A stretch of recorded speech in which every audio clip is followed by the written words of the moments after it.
Hello student, मैं M के sir. आज हम लोग प्रायिकता के कुछ बेसिक कंसेप्टों के बारे में सीखेंगे और जानेंगे। सबसे पहले कार्ड के बारे में जानेंगे और सीखेंगे। जैसा कि आप देख पा रहे हैं कि बैकग्राउंड में लगा हुआ है कि ताश की गड्डी यहाँ पर आपके सामने लगाई गई है और हम जानेंगे कि ताश की गड्डी में क्या क्या चीजें होती हैं और यह किस प्रकार से काम करती हैं। तो आइए सबसे पहले देखते हैं कि ताश की गड्डी में कितने पत्ते होते हैं। तो सबसे पहले हम काउंट करेंगे। आप देख सकते हैं कि यहाँ पर हम काउंट करेंगे सबसे पहले कि 1 2 3 4 5 6 7 8 9 10 11 12 और 13 यानी 13 पत्ते हुए। कितने हुए? 13। इसी प्रकार 13 पत्ते इधर भी लगे हुए हैं और 13 पत्ते इधर भी लगे हुए हैं, 13 पत्ते इधर भी लगे हुए हैं। तो टोटल 13 4 बार मिलाकर कितने हो गए? 52 पत्ते। यानी कि आपने क्या सीखा कि ताश की गड्डी में कुल कितने पत्ते होते हैं? 52 पत्ते होते हैं। अब आइए इनका नाम जानते हैं कि इनका नाम क्या है, इनको कैसे बुलाते हैं, क्या क्या इनके नाम हैं। अलग अलग 4 प्रकार की पत्तियां यहाँ पर लगी हुई हैं, तो इनका नाम क्या होता है?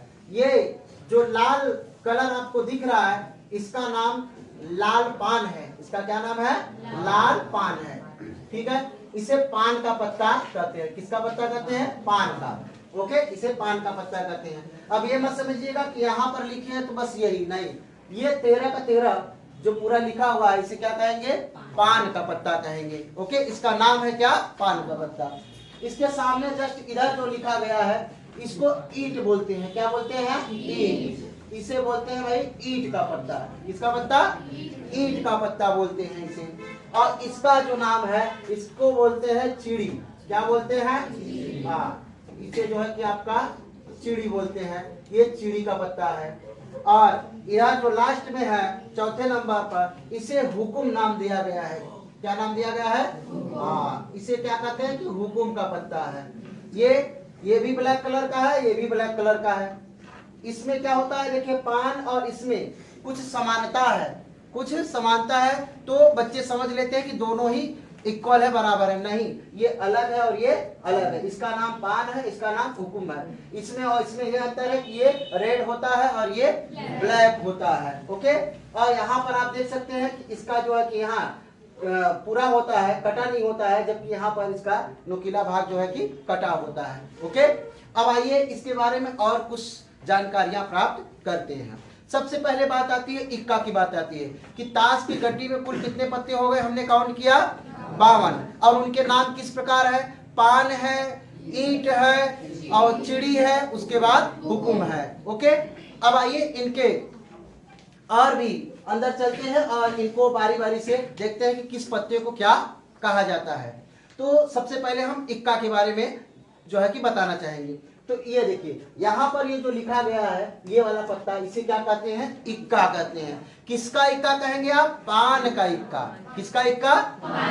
पान का इक्का कहेंगे। ओके, आगे बढ़ेंगे। यहाँ भी देखिए इक्का ही लिखा है, तो ये किसका इक्का हुआ भाई? ईंट का। इसका सिंबल किस प्रकार? कुछ बर्फी टाइप का लगा रहता है। भाई मुंह में पानी आ गया होगा सबके।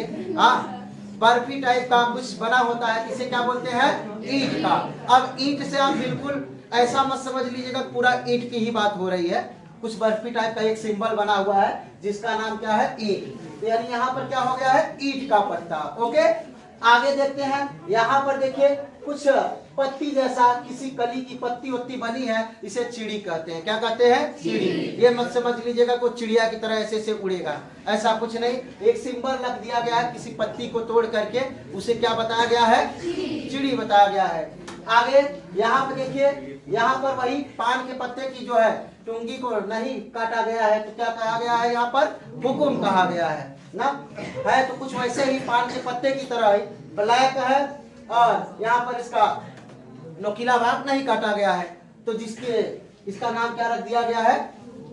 हुकुम रख दिया गया है। इसे क्या पढ़ेंगे आप? हुकुम का इक्का। यानी कि आपने देखा कि ताश की 52 पत्तों में, ताश के 52 पत्तों में कितना इक्का है भाई? 4 इक्के हैं। कितने हैं? 4 इक्के हैं। अब आइए अगला स्टेप की ओर बढ़ते हैं, बादशाह को खोजते हैं। देखिए यहाँ पर के फॉर किंग है, किंग माने राजा या बादशाह, तो यहाँ पर इसको क्या बोलेंगे भाई? इसको हम बोलेंगे भाई पान का बादशाह। अगला देखिए वही चीज यहाँ पे भी बना है, ये क्या कहेंगे, ईंट का बादशाह। अगला यहाँ पर देखिए लिखा हुआ है, यहाँ पर क्या है भाई, चीनी का बादशाह। और नेक्स्ट आप देख सकते हैं यहाँ पर क्या लिखा है भाई, के है, तो ये कौन सा बादशाह हुआ, हुकुम का बादशाह। ओके, अब आगे बढ़ते हैं, यानी कि कितने बादशाह हुए, टोटल 4 बादशाह हुए। ताश के 52 पत्तों में कितने हो गए भाई, 4 बादशाह हो गए। आगे नेक्स्ट देखते हैं, यहाँ पर आप देख सकते हैं कि क्वीन है, हाँ बेगम, जिसे क्या कहते हैं भाई, बेगम नाम दिया गया है, क्वीन माने रानी या बेगम। अब देखिए यहाँ पर क्या बोला जाएगा भाई, पान की बेगम। यहाँ पर किसकी बेगम होगी, ईंट की बेगम। और यहाँ पर जो है कि यहाँ पे लिखा गया है, यहाँ पे चिड़ी की बेगम। क्यों माने क्यून, क्यून माने रानी। यहाँ पर जो है किसकी होंगी, हुकुम की बेगम, हुकुम की बेगम। और एक लास्ट में आप देख सकते हैं यहाँ पर दिख रहा है जैसे, ये क्या है, गुलाम है, क्या है, गुलाम। तो ये किसका गुलाम हुआ, पान का।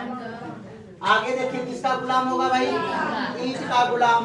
और यहाँ पर जो है कि किसका गुलाम है, चिड़ी का गुलाम है। और लास्ट में आप देख सकते हैं यहाँ पर हुकुम का गुलाम। तो आपने देखा कि हुकुम का गुलाम भी 4 है, बेगम भी 4 है, बादशाह भी 4 है, इक्का भी 4 है। ओके, आपने यहाँ पर आपके सामने विजिबल है, दिखाई दे रहा है साक्षात कि 52 पत्तों में से 4 बेगम, 4 बादशाह, 4 इक्का, 4 गुलाम। ओके, अब कुछ और जो है कि डिटेल्स में हम चलते हैं, कुछ और इनके बारे में जानकारी प्राप्त करते हैं। अब अगली जो जानकारी आपको मिलने जा रही है कि यहाँ पर यदि आपसे पूछा जाए कि लाल पत्तों की संख्या, लाल पत्तों की संख्या, किसी का नाम नहीं लिया है, न तो पान, न तो ईंट, न तो हुकुम, किसी का नाम नहीं लिया है, बोला है पान, हाँ केवल लाल पत्तों की संख्या, लाल। तो रेड कलर आपको ये भी दिख रहा है और रेड कलर आपको ये भी दिख रहा है। तो इनकी संख्या कितनी है, 13, और इनकी कितनी संख्या है, 13। तो टोटल कितने हो गए, 26 हो गए। इसी प्रकार अगर कहा जाए कि काले पत्तों की संख्या, तो काले पत्तों की संख्या कितनी होने वाली है, वो भी 26 होगा, क्योंकि 13 इधर है। देखिए चिड़ी का भी जो कलर है ब्लैक है और हुकुम का भी कलर जो है ब्लैक है। तो कितने हो जाएंगे, 13 इधर और 13 इधर, टोटल कितने हो गए, 26 हो गए। ओके, अब इसी क्रम में हम और आगे बढ़ते हैं कि लाल पत्तों की संख्या 26, ब्लैक यानी काले पत्तों की संख्या 26। अब एक और आता है कि चित्र वाला या तस्वीर वाले पत्तों की संख्या, जिसपे चित्र छपा हो ना, तो चित्र वाले या तस्वीर वाले पत्तों की संख्या कितनी होगी, चलिए काउंट करते हैं, देखते हैं कितना होता है। देखिए यहाँ पर 3 फिगर बना हुआ है, 3 यहाँ पर चित्र वाले पत्ते मिले हमें, और 3 यहाँ पर मिल गए, तो 3 और 3 कितने हुए, 6, और 3 यहाँ पर मिल गए, कितने हुए, 9, और 3 यहाँ पर मिल गए, कितने हो गए, 12। यानी चित्र वाले पत्तों की संख्या कितनी हो गई, 12, जो कि आपने फर्स्ट पार्ट में देखा था, केवल लिखवाया गया था कि कौन कितने की संख्या में होते हैं। यहाँ पर आप साक्षात चित्र के माध्यम से देख पा रहे हैं। ओके, अब आपसे अगर पूछा जाए तो हमेशा टोटल नीचे रखना है और जो अनुकूल परिणाम है उसको ऊपर रख सकते हैं। आपसे यदि पूछा जाए कि इक्का होने की प्रायिकता ना, जैसे ताश के 52 पत्तों में से एक पत्ता यादृच्छा निकाला जाता है, यानी बिना देखे निकाला जाता है, तो उस पत्ते के इक्का होने की प्रायिकता। तो इक्का बताइए टोटल कितने होते हैं, 4। कितने होते हैं, 4। और टोटल पत्तों की संख्या कितनी होती है, 9। डिवाइड कर देंगे कितना होगा, 1/13 हो जाएंगे ना। अब यदि ऐसे आपसे प्रश्न कह दिया जाए, अभी देखिए प्रश्न क्या कहा गया था कि ताश की गड्डी में से एक पत्ता यादृच्छा निकाला जाता है, तो उस पत्ते के जो है इक्का होने की प्रायिकता। परंतु इस बार मैं उसी प्रश्न को बदल कर बोल रहा हूं कि ताश की गड्डी में से एक पत्ता निकाला जाता है जो कि हुकुम का इक्का है। किसका इक्का है, हुकुम का। तो ये बताइए हुकुम का कई थे, टोटल तो नीचे 52 रखना ही रखना है, टोटल पत्ते तो नीचे ही रहेंगे। तो क्या आपने निकाला है, हुकुम का इक्का। नाम लेकर के बताया जा रहा है कि हुकुम का इक्का आपने निकाला है। तो बताइए हुकुम का इक्का कई होता है, 1 होते हैं। हुकुम का इक्का एक होता है और टोटल इक्के कितने होते हैं? 4। हुकुम का तो एक ही इक्का ना लिख रहा है, यहाँ देखिए हुकुम का कई इक्का एक, तो एक ऊपर लिखिए, हो गया प्रायिकता 1/52। ओके। इसी प्रकार यदि आपसे कहे कि इसी प्रकार से यदि हम आपसे आगे बढ़े और कहें कि ताश के 52 पत्तों में एक पत्ता निकाला जाता है तो काले रंग के होने की प्रायिकता बताइए। काला रंग होना चाहिए, तो टोटल कितने पत्ते हैं भाई ना? टोटल जो आपके पत्ते हैं 52 हैं और काले रंग के कितने पत्ते हैं? 26। आपसे किसी का नाम नहीं लिया है कि हुकुम का है कि चिड़ी का है, आपसे कह रहा है काला पत्ता, तो काला पत्ता कितने हो गए हैं? 26। काला चिड़ी 13 और काला हुकुम 13, टोटल कितने हुए? 26। तो डिवाइड कर लीजिए, तो 26 एकम 26, 26 गुना 52, तो कितनी हो गई प्रायिकता? 1/2। इसी प्रकार यदि आपसे लाल पूछे तो ऐसे ही बताना है कि लाल पत्ते के होने की प्रायिकता तो 26 बटा में जो है कि 52। यदि आपसे कह दे कि एक पत्ता निकाला जाता है तो वहां जो है कि पान का पत्ता होने की प्रायिकता, किसका पत्ता? पान। अब बताइए, आप पान का नाम लिया है तो पान की कितने पत्ते होते हैं? टोटल 13 होते हैं और नीचे कितना लिखना है? 52। तो 13 ऊपर लिखिए, तो 13 कम 13 और 13 चौका। इसी प्रकार से आप हुकुम का भी निकाल सकते हैं, ईंट का निकाल सकते हैं और चिड़ी का भी निकाल सकते हैं। आपसे यह कह दिया जाए कि 52 पत्तों में से एक पत्ता या दृक्षा निकाला जाता है तो उस पत्ते के तस्वीर वाला पत्ता होने की प्रायिकता क्या होगी? तो तस्वीर वाला पत्ता, तो तस्वीर वाला पत्ता कितने होते हैं? 12 और टोटल कितने हैं? 52।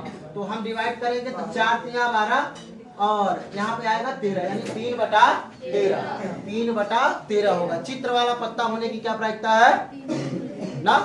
3/13। ओके। उम्मीद है आप सभी लोगों को जो है कि जो पढ़ाया जा रहा समझ में आ रहा होगा और आप अच्छे से समझ गए होंगे कि ताश की गड्डी में कितने पत्ते होते हैं, कि कौन हुकुम होता है, कौन बादशाह, कौन इक्का होता है। अब हम जो है कि आगे बढ़ेंगे। यदि आपको इनकी संख्या को जो है कि जानना है, लिखना है, तो आप पार्ट 1 देखिए, उसमें सभी चीजें जिक्र किया गया है, लिखवाया गया है। आज अब नेक्स्ट हम चलते हैं। नेक्स्ट हमारा टॉपिक है डाइस। डाइस को देख लिया जाए एक बार कि डाइस कैसे काम करता है। तो देखिए, एक बाई हैंड बनाया गया डाइस है, इसे आप समझ सकते हैं कि देखिए एक डाइस में कितने होते हैं।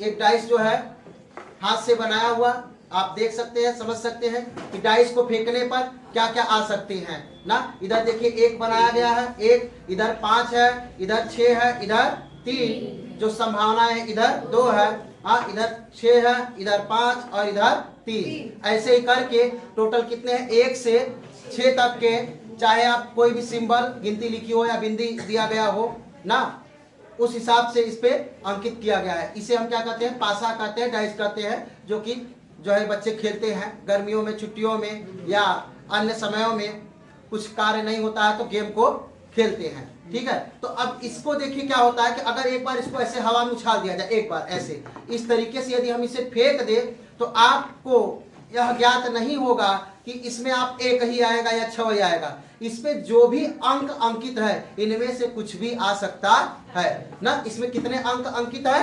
1 से लेकर 6 तक। तो आइए देखिए इसे किस प्रकार से हम समझ सकते हैं। इसको जो है कि जब एक पासे को आप फेंकेंगे, एक पासे को जब आप फेंकेंगे तो जब एक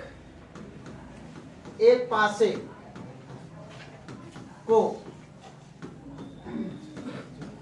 फेंकते हैं तो जो प्रतिदर्श समष्टि बनेगी आपकी, जिसे सैंपल स्पेस कहते हैं, या तो 1 आएगा, या तो 2, या तो 3 आ सकता है, या तो 4, या तो 5, या तो 6। इससे ज्यादा नहीं हो सकता है, इससे ज्यादा नहीं हो सकता है। अब इसी में से आपका जो क्वेश्चन बनना होगा बनेगा। इसमें जो टोटल जो है कि कुल संभावित परिणाम कितने हैं? 6 हैं। ओके। अब इसमें से देखिए मैं 5-6 क्वेश्चन बना के आपको दिखाता हूं क्या क्या हो सकता है। ठीक है। तो अगर मैं आपसे कहूं कि सम संख्या होने की प्रायिकता, एक पासे को हवा में उछाला गया तो सम संख्या प्राप्त होने की प्रायिकता। तो सबसे पहले आप देख सकते हैं कि सम संख्या कितनी है, एक यहाँ है, एक यहाँ है और एक यहाँ है। तो इसकी जो प्रायिकता होगी, इसकी जो प्रायिकता होगी, टोटल कितनी संख्याएं हैं, 6। टोटल गिनतियां यहाँ पे कितने लोग हैं, 6 लोग हैं। और सम संख्या कितनी बार लिखा गया, 1 2 3।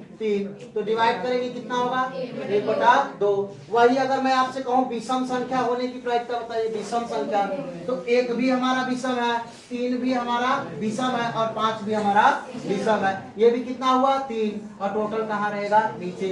डिवाइड करेंगे कितना होगा, 1/2। यदि मैं अगला सवाल बना करके बताऊं आपको कि मैं कहूं एक पासे को फेंका जाता है तो 1 से बड़ी संख्या प्राप्त होने की प्रायिकता। तो 1 से बड़ी संख्या आप देख सकते हैं, 1 से बड़ी क्या है, 2 है, 3 है, 4 है, 5 है और 6 है। तो टोटल कितने अंक बन गए, 1 2 3 4 5। 1 से बड़ी ही है तो 5 हो गए। अब टोटल कहाँ हो गया, नीचे। यानी किसकी प्रायिकता क्या हो जाएगी, 5/6 हो जाएगी। अगला मैं क्वेश्चन बदल कर बोल रहा हूँ, एक पासे को फेंका जाता है तो 6 से कम, कितना, 6 से कम संख्या प्राप्त होने की प्रायिकता। तो आप जान सकते हैं 6 से कम, तो 6 से कम कौन कौन होगा, 1 2 3 4 5। भाई 6 से कम ये सभी संख्याएं होंगी, तो कितने हो गए, 5। और टोटल कितना है, 6। यानी इसकी प्रायिकता कितनी होगी, 5/6 होगी। अब मैं अगला सवाल ये कहूं कि एक पासे को फेंका जाता है तो 6 से बड़ी संख्या, ध्यान दीजिएगा, कितना, 6 से बड़ी संख्या प्राप्त होने की प्रायिकता। क्या पासे पर 6 से बड़ी संख्या अंकित होती है, नहीं होती है। और नहीं होती है तो क्या माना जाएगा, 0। क्या माना जाएगा, 0। हाँ, क्योंकि पासे पर टोटल तो भाई 6 ही होगा। अब 6 से बड़ी संख्या क्या लिखा होता है, नहीं होता है। और नहीं होने का मतलब क्या होता है, 0। यानी इसकी प्रायिकता क्या हो जाएगी भाई, 0 हो जाएगी, क्योंकि 6 से बड़ी संख्या होती ही नहीं है। अब अगला क्वेश्चन, एक पासे को फेंका जाता है तो 1 से छोटी संख्या प्राप्त होने की प्रायिकता। तो आप बताइए, एक पासे को फेंकने पर 1 से छोटी संख्या होती है क्या, नहीं होती है। और नहीं होती है क्या होगा, 0 ना। क्या आएगा आंसर आपका, 0 होगा, क्योंकि 1 से छोटी संख्या नहीं होती है। ओके। अब आपसे ये भी बोल सकता है कि एक पासे को फेंका जाता है तो सबसे छोटी सम अभाज्य संख्या, ध्यान दीजिएगा, ये क्वेश्चन आपको फंसा देगा और आप गलत करके चले आएंगे। सबसे छोटी सम संख्या, तो आपको पता होना चाहिए सबसे छोटी सम अभाज्य संख्या जो स्वयं से कटे और 1 के पहाड़ा में आए। ठीक है, तो कौन सी संख्या होगी, 2 है, सबसे छोटी है और साथ में सम भी है और अभाज्य है। तो कितनी बार आया हुआ है, केवल और केवल 1 बार। तो इसकी जो प्रायिकता होगी क्या होगा, 1/6।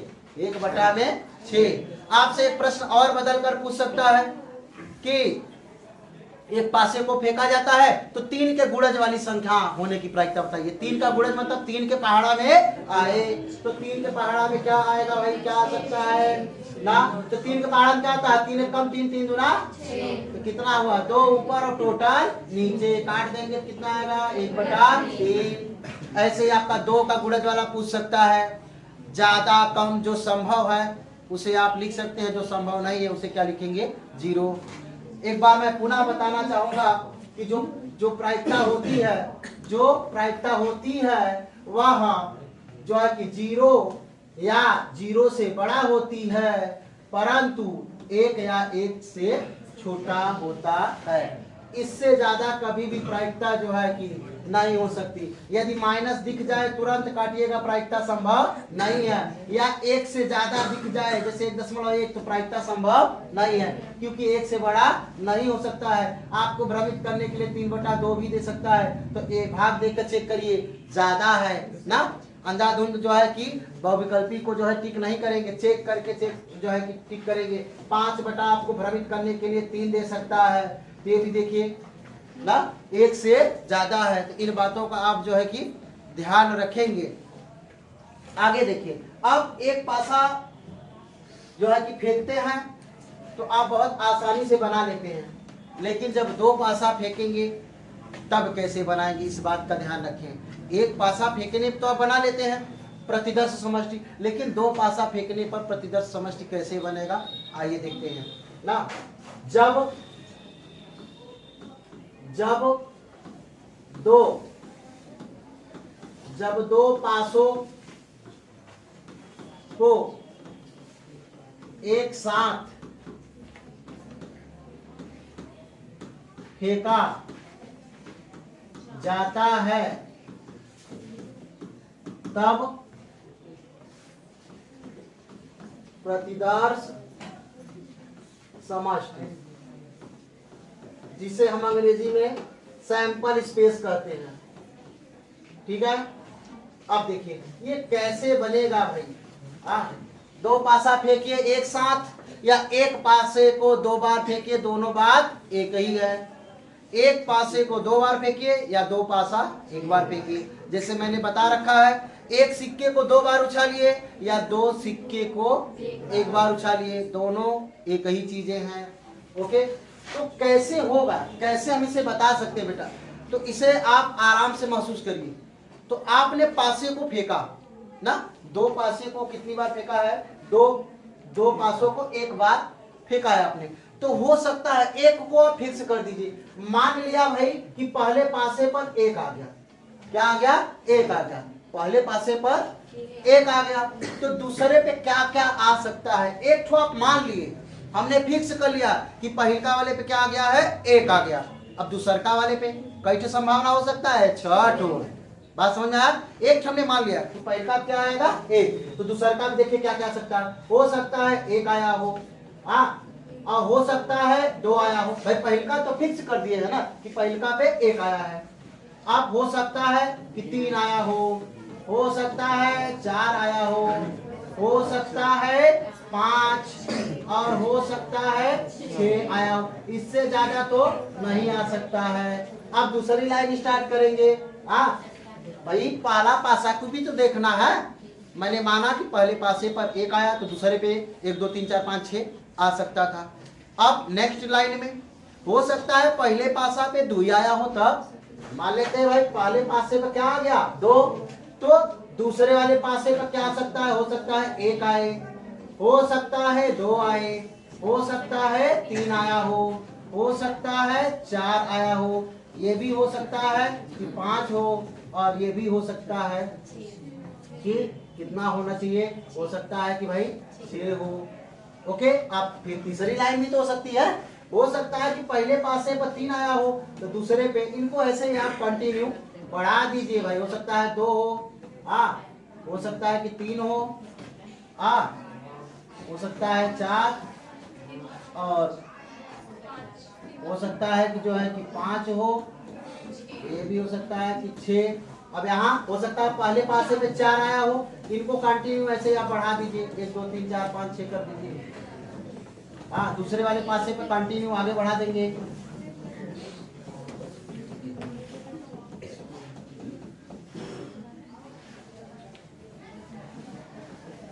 ओके, अब हो सकता है पहले पासे पे क्या आया हो, 5 आया हो। ओके, हो सकता है 5 आया हो,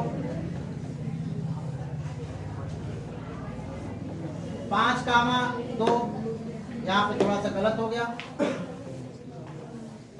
यहाँ पर 5 कामा 3, 5 कामा 4, 5 कामा 5,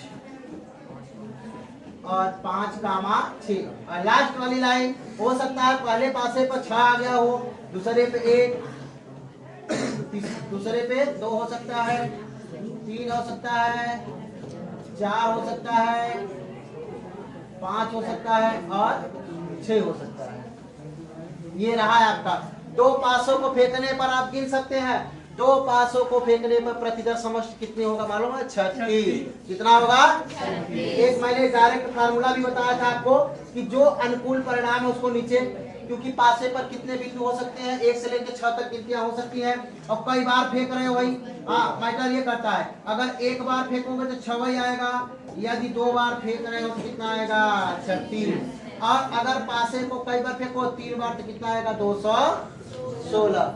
इसी प्रकार से आप जो है कि आगे अपना काम बढ़ा सकते हैं। तो ये कितने हुए भाई, टोटल 36 हुए। एक प्रश्न आपको भ्रमित करता है, कहता है द्विक की प्रायिकता ज्ञात कीजिए। द्विक ये नया शब्द जो है कि जोड़ दिया है और बच्चे नहीं जानते हैं तो समझ में नहीं आता कि पूछा क्या है।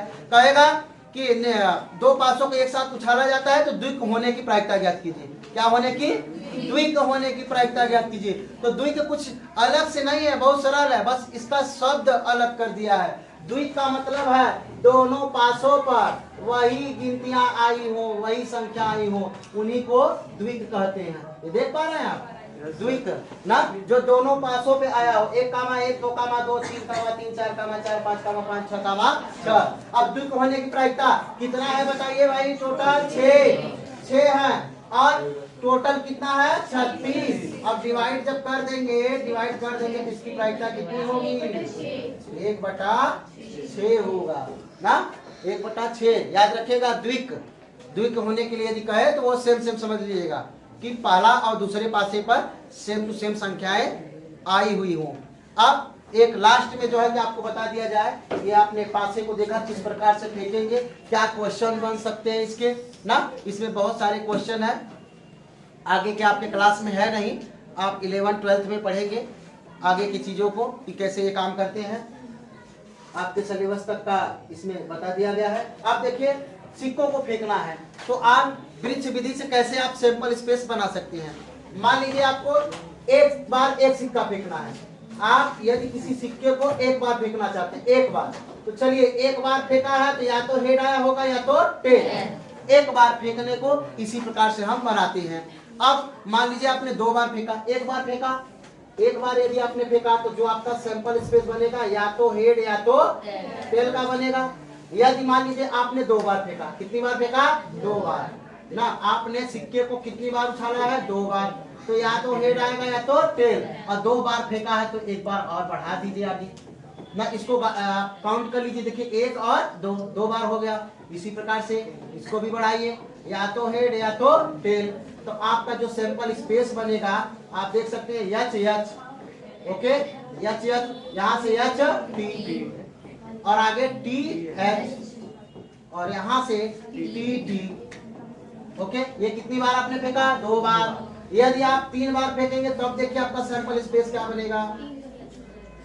एच यानी हेड या टेल आएगा। ये दूसरी बार आप फेंक रहे हैं, या तो हेड या तो टेल। ये आप तीसरी बार फेंक रहे हैं, या तो हेड या तो टेल, या तो हेड या तो टेल। इसी प्रकार से इनको बढ़ाइए। ये दूसरा बार आप फेंक रहे हैं, या तो हेड या तो टेल। ये तीसरी बार आप फेंक रहे हैं, या तो हेड या तो टेल, या तो हेड या तो टेल। अब देखिए इसका जो सैंपल स्पेस बनेगा प्रतिदर्श समष्टि क्या बन सकता है कि ट्रिपल एच है भाई, ट्रिपल एच। उसके बाद एच, यहाँ से देखिए ये सीधा चले गए। उसके बाद यहाँ इधर एच टी, तो एच टी। उसके बाद एच टी एच और एक देखें एच टी टी। अगला देख सकते हैं हम, हाँ थोड़ा इधर कर लिया जाए। चलिए अब इधर देखिए नीचे वाला टी एच एच, देखिए टी एच एच, तो टी एच एच। इधर देखिए टी एच टी। आगे क्या बचा है हमारे पास? टी एच, तो टी एच और लास्ट में क्या है? ट्रिपल टी है। हाँ टी है। ये आपका जो है क्या है? Sample space. जब एक सिक्के को 3 बार फेंकिए या 3 सिक्कों को 1 बार फेंकिए ना। एक सिक्के को आप 3 बार उछालिए या 3 सिक्कों को 1 बार फेंकिए, प्रतिदर्श समष्टि यही बनेगा। इसी प्रकार आप 4 बार फेंकिए, 5 बार फेंकिए, 6 बार फेंकिए, 7 बार फेंकिए ना। आप फेंकते जाइए, कोई दिक्कत नहीं है। ये देखिए 1 बार हुआ, ये 2 बार के लिए, 3 बार के लिए, 4 बार के लिए, ऐसे ही इसमें जो है कि आपका क्वेश्चन सबसे पहले सैंपल स्पेस बनाइए, उसके बाद आप भिन्न प्रकार से इसमें जो है कि क्वेश्चन लगा सकते हैं। थैंक यू सो मच आज के लिए।